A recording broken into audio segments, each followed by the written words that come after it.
Welcome to my YouTube automotive channel. In today's video I have a 2013 Nissan Juke, and I will show you which fuse to check in case your Nissan Juke is not starting and you are having the fuel pump problems.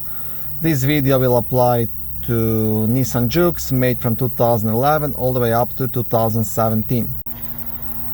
The fuel pump fuse will be located in a main fuse box, which is under the front hood. It is kind of hidden just behind the battery down there under this plastic hose. Now to access the fuse box, first you'll have to remove this hose. You'll have to unclip it here, and then pull it up.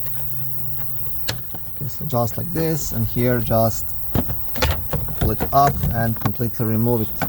And now you have a full access to the fuse box.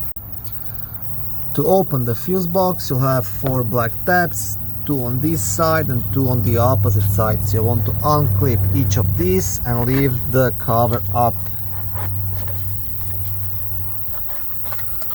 Now this might be a bit tricky because this is kind of a Nissan thing. All the fuses and relays will be actually located on the back side of this cover.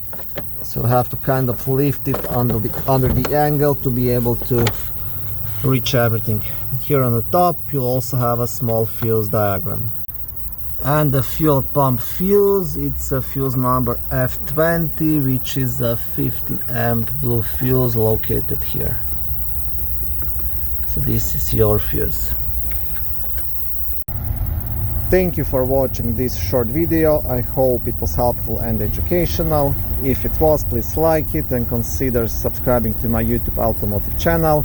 On my channel there is lots of how-to videos, do-it-yourself videos, car reviews, product reviews and other similar automotive topics.